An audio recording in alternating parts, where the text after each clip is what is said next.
on it. It is not about, and but at the same time, kind of, you can't expect them to work, something like 15, 16 hours a day for 7 days a week to deliver. They will work in their own way, in their own flexible manner, and they will still deliver.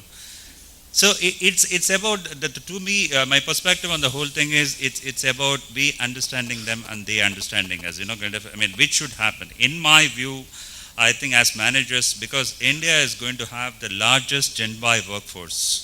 I mean, against a world average of about 25% of Gen Y workforce, India is going to have about 40% in the next 5 years. 40% of 45 million Indians are going to be in the age bracket of whatever, at that time. So it is important as managers that we understand them more than, kind of expecting them to understand us. That would be, my perspective in terms of understanding them and building a HR process and a practice, kind of around managing them. One of the characteristics we see in this generation, particularly as compared to, say, a generation about 20 years back, the mindset at that time was predominantly to get a good job and then build in that particular company or maybe in their industry. Changing a job quickly, looking for something that will take you 2 steps ahead was not a dominant mindset. Today we have a lot of people working for 3 years after their engineering and coming back for an MBA because they get a big boost in their position, in their salary and so on. So don't you think this is a source of some sort of instability in the way they grow, or do you think this is the way to become stable in today's generation? Well, and as I said before, it's about, kind of, I mean, how stable is stable, understanding that, kind of, I mean, to me, I don't think they are unstable, kind of, as we make them out to be. They are actually stable. It is just that, you need to understand what does that stability mean to them rather than to you, and how do you actually, kind of, facilitate that. See, for example, if you give them a job wherein, their individuality can be expressed, there is a sense of urgency in this generation that we have to accept. Kind of, I mean, they are not wanting to wait for the next 5-6 years to go to the next level. That's not going to happen. So if you can give them a challenging job wherein they can see the results immediately and also see growth to be read as one of the key drivers for them also is the monetary growth, as we have found out many times. I think, I mean, if you design the processes around it, you will be able to also, kind of, I mean, intuitively expand the paradigm of, stability for this workforce.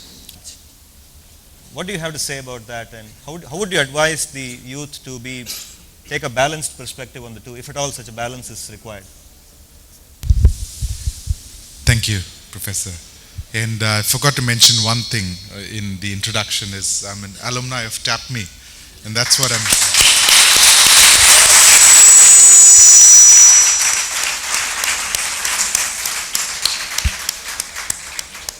So very happy and proud to be here and thinking of times when I was sitting there where you are and wondering what are these guys going on about.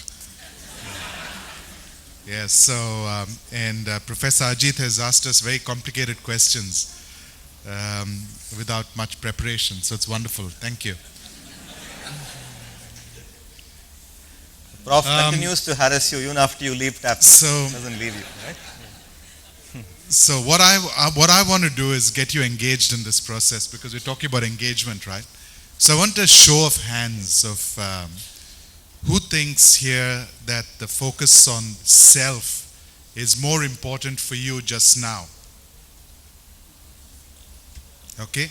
And who thinks for you now the focus on society is more important now?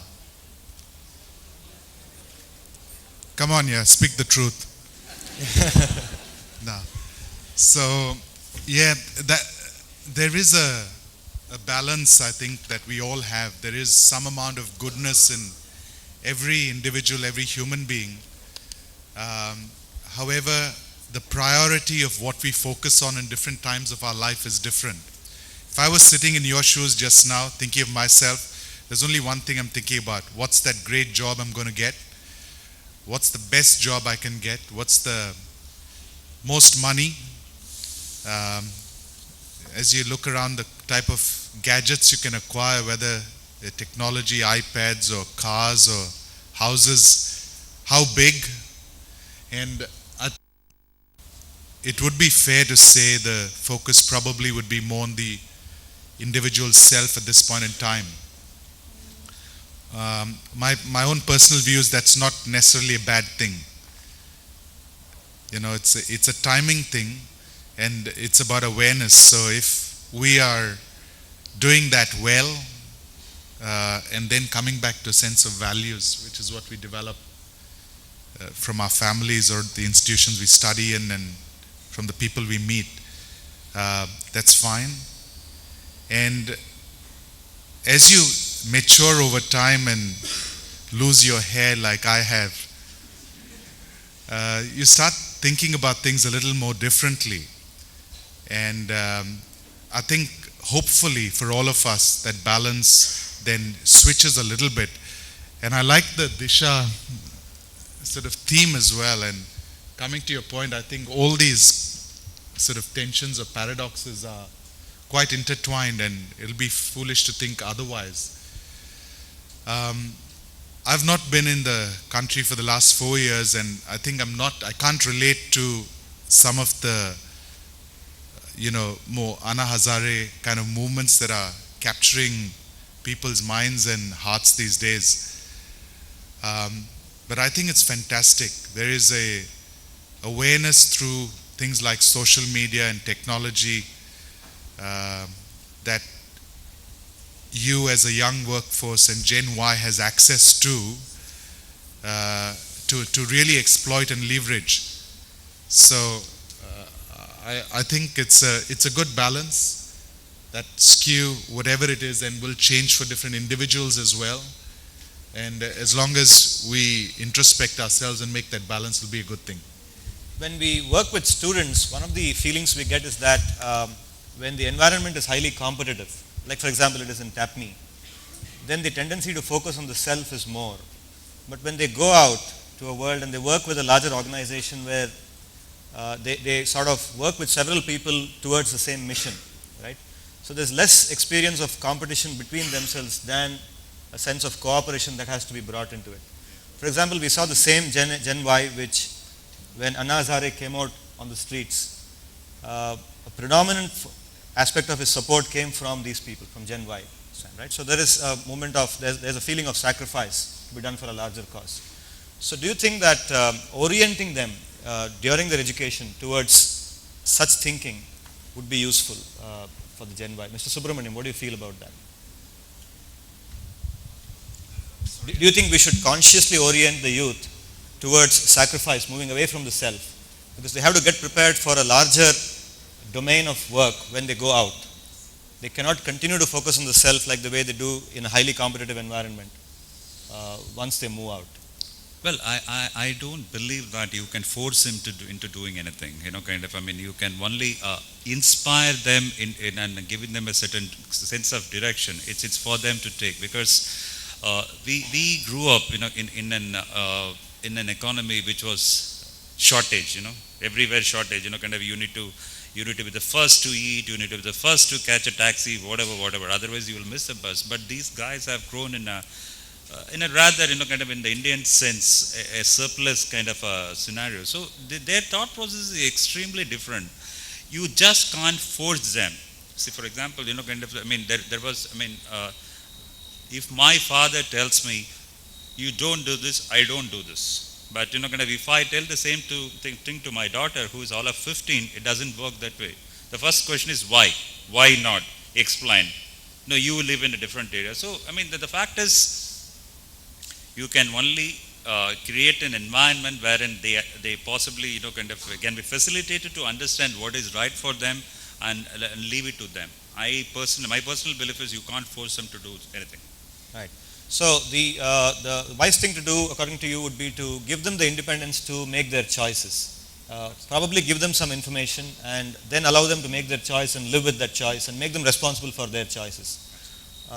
Mr. Girinarayan, what would you say about the influence of the internet age? You see, today the Gen Y has access to volumes of information which are millions of times more than what the earlier generations had, primarily because of the internet, having laptops, smartphones, and so on.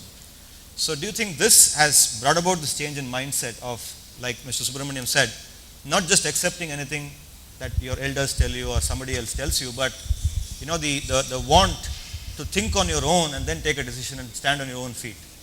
Do you think that has been a factor for that? Probably I would like to, sorry. I would like to answer this in a different perspective. If you look at the 20th century, it was more of material, products and so on.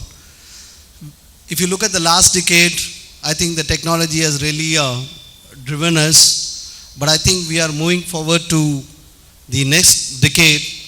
I think everybody is talking about Vision 2020. I think it's going to be voice of the youth. And the young generation are really going to play a very, very important role. So coming back to your question, how much of, if I understand your question in a right perspective, you're also talking about what kind of an influence the internet era has over the young generation. Probably, I think I have been quite fortunate because I was always telling Anand, it is best that, whatever I want to share, you guys have already shared, so I will not have much to share. But having said that, I think Anand did ask you about a very important question. How many of you are, self-owned and others are influenced by the society? Let me tell you, it's a very interesting research which has been conducted in the year 1994 by two IIM professors. It talks about what is that motivates an individual to perform. Well, I think we also talk about, I think in the beginning of the, even before we started this presentation, the young students talked about, there are several scenarios. One is they talk about the kind of support what organization is to give us, A, and B is the capability which an individual has got. And the third one, which I think I am sure you may not want to tell, but it is the social factor. We are in country like India, even though we are influenced by the Western culture, believe me, internally all of us are Indian. I'll give you a simple example. Early 2000, there was a company, I don't want to name the company, they went for, that was the time the real estate price were in a peak. So they introduced a policy called work from home. So the HR announced this policy and the HR said that, those who sign up this policy, they will be given an additional payment of 5,000 rupees per month. Initially, many of the employees did sign up with HR saying that they wanted to, work from home. But within a month or two, they came back to HR and saying that, hey, look guys, I don't want to continue with this kind of policy. We want to come back to the office. Do you know the reason why they came back saying that they don't want to work from home? Sorry? Extra working hours? Okay, I don't want to hold you on for a thing. It is not because of extra working hours. It is not because of the freedom. It is not because of anything else. It is because of neighbor's wife. She started asking his wife, saying that, hey, what happened to your husband? Did he lose his job? Has he been laid off? Believe me, the social factors plays a very important role. Anand talked about, you want a good job. I go one step ahead. I want a good job in a branded company. I want to work with ANZ. I want to work with Unisys. I want to work with GE. I want to, the kind of business card what you carry. I want to be called as a manager. I want to be called as an officer. I think these are the social factors which will continue to exist in country like India, even though I would say that the following Western culture is, yes, incidental, but we are, even today, we are totally Indian, we are internal. In fact, I keep challenging many of them. I'm a very spiritual man. I do go visit a lot of temples. But on a festival day, I find more and more youngsters. So I challenge these youngsters, can they walk inside to the temple with a shoe or chappals? I don't think they will do that. But I think social factors does play a very, very important role in a country like ours. Thank you, Mr. Girinarayanan. That touches upon the fourth tension which I mentioned, the tension between the traditional Indian and the modern mindset.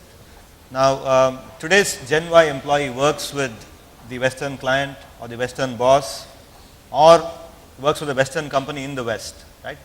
But he's been brought up in a traditional way. He's been taught to do Sandhya Vandan in the morning and so on. So how do Gen X employees cope with this tension? For example, I had a student who had been brought up in a traditional Madhva family, and he was doing Sandhya Vandan every morning. But when he came to live in the hostel, he faced this tension because his roommate was very modern. He was playing rock music in the morning. So how does the Gen Y employee adapt to this? How should he adapt to this? Oh, I think it is a very, very important question. I really appreciate this question. There was a study which was conducted by Yale. It talks about percentage of time people feel positive emotion at workplace determines the likelihood of their stay. In fact, quite some time back, maybe a couple of years back, I wrote an article in one of the HR magazine. The title of the article was The Role of HR, a Paragon of Mother's Love.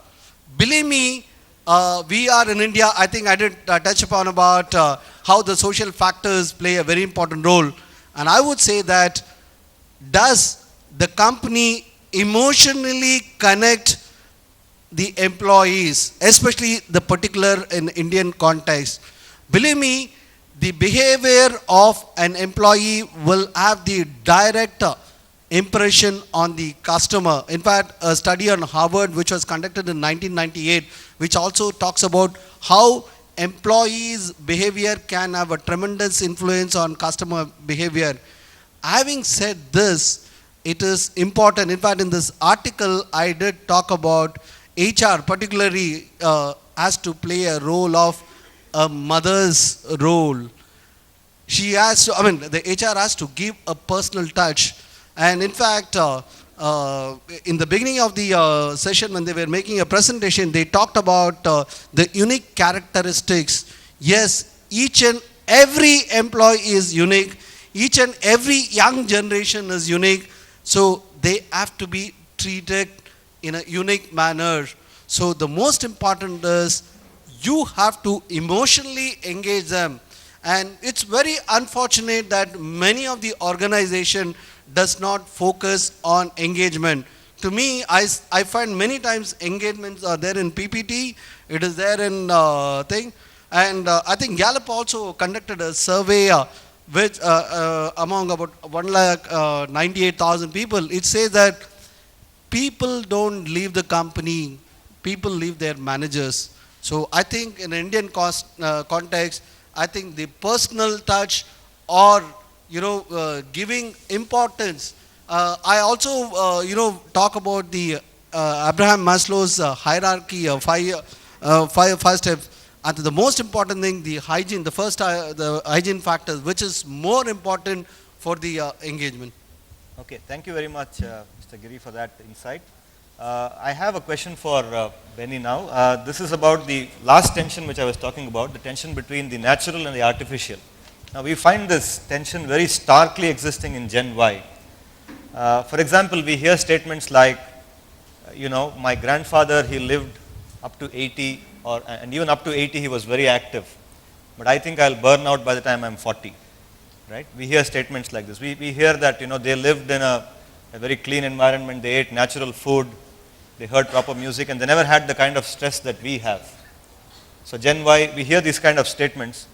But at the same time, we see Gen Y today taking a conscious interest in fitness, yoga and stuff like that, which probably the in-between generation did not do to the same extent. Right? So what would you advise, given that there is a tension between being natural, wanting to be natural, and being forced to be artificial sometimes? in a corporate environment. How do you think Gen Y should balance this out in their life? Good question. Everything happens in a context, right? The society is fast changing. The business environment is fast changing. We spoke about the fast life and the natural as well as artificial way of leading a life or this kind of a situation. But everything happens in a context. Maybe 30 years back when we were looking at this kind of an urgency wasn't there. Or the ITS industry, this kind of a delivery pressure was not there. And the industry itself never existed.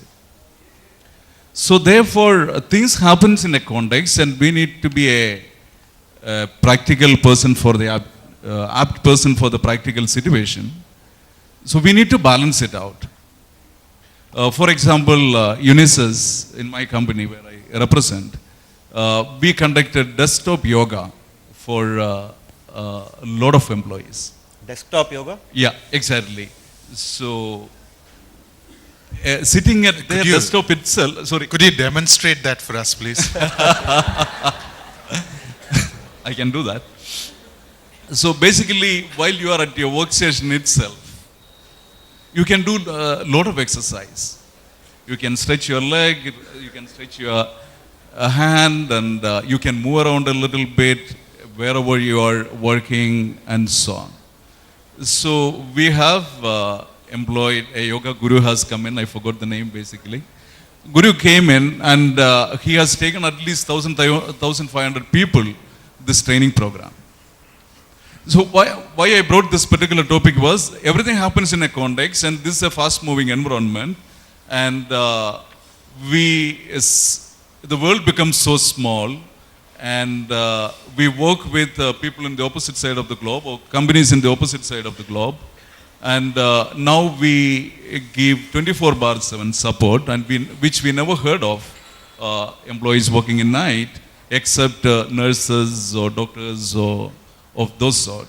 So now 50% of the population work at night from the ITS BPO segment. So they need to balance it out. We need to find ways and means to balance it out. And yes, people are aware of that. Our young generation are aware of that.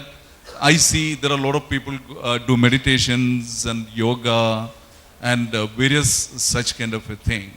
So I'm only trying to say things are natural, happens in a context, and this is a context in which we all live, and we need to move with the situation to cope up with the life. So it is important that we provide a lot of insight into it. Mr. Subbu, would you like to add to that, his points? In this tension between being natural and being artificial. He said that this is in this context it happens and we have to accept it as it comes. What would you like to say? Does it have an influence on the way the HR manager looks at the Gen Y when he tries to employ him? His attitude or his outlook? The whole thing is about understanding this workforce, kind of in much deeper manner than we have ever understood. See, for example, traditional organizations plan for certain low productive times, kind of in certain times of the year. That paradigm is rapidly changing. I already know, kind of in October last week in Bangalore, when Metallica is coming to Bangalore, I know for a fact that half of my office is not going to be around. So these are all things that, kind of you should actually budget for. So the whole thing is, to me, whether, different kinds of tension that you spoke about, it's about understanding them better as managers that we are. It's the whole, the root cause, crux of the issue is there. Kind of give them the responsibility, give them the time and give them the recognition and they will do the job for you, kind of it is just that. I'll just give you one small example. We also, in our own lives, like, as managers, we learn. 2004, we set up a company, kind of in the HR services, I was part of the core members and I was interviewing a guy who was doing an evening graduate course in BCom. And he wanted to join me, kind of as a consultant. And I asked him, typically we tend to ask, so what do you want to become? He told me very clearly, in 6 years I want to take you a chair. When he was actually doing his graduation, that's a kind of ambition. I said, okay, that's an interesting thought, So, I mean, I eventually hired him. The fact is, as we speak, kind of, I mean, he's in the chair. But in some other companies, so the issue is about whether you can retain him and give him the space to grow. If you don't, kind of, he will find his own space. That's a moral of the story. So what in essence you're saying is that as the Gen Y evolves or as generations evolve, the organizations have to adapt to the generation that they are recruiting. Right? It's kind of, it's easy to say that you have to moderate between managing their aspirations and managing the company's aspiration, but the real trick lies there, kind of, the devil is obviously in the details. There has to be a right mix of, moderating their expectation as well, but at the same time, it's not a binary kind of a situation. It's not an easy thing to do, kind of, a lot of work needs to happen in terms of understanding that. Yeah, okay. I'd like to now invite the audience to, perhaps somebody has got some questions by now hearing the dignitary speak. Anyone in the audience has any question? Yes. Well, my name is Varun. I'm a student of first year. And my question was, apart from these 5 tensions, I've seen one more tension within the Gen Y people. And that's the tension between the dreams and reality. In reality, we want to do something else, specific technology. And, that's my dream. But in reality, we work on something else. And that, and that makes us feel bad. And even, that leads to lack of stability amongst us. So what do the companies do to make sure there is a balance between the dreams and reality? Say, something is my dream and I'm working on something else. What do the companies do to make sure we bridge the gap between these two and we do what we want to do? In fact, this is a very good question. I would request Mr. Anandrigo to take it. Students come to us sometimes and say, sir, we are very interested in working in this vertical, pharmacy for example. But he ultimately gets a job in Infosys. And he's not able to work in the pharmacy vertical, he's put in the finance vertical. So how should the Gen Y cope with this tension of what their dream is and what actually turns out in reality? What would you say? If I knew that answer, I'll make millions of dollars, yeah. Yeah. I think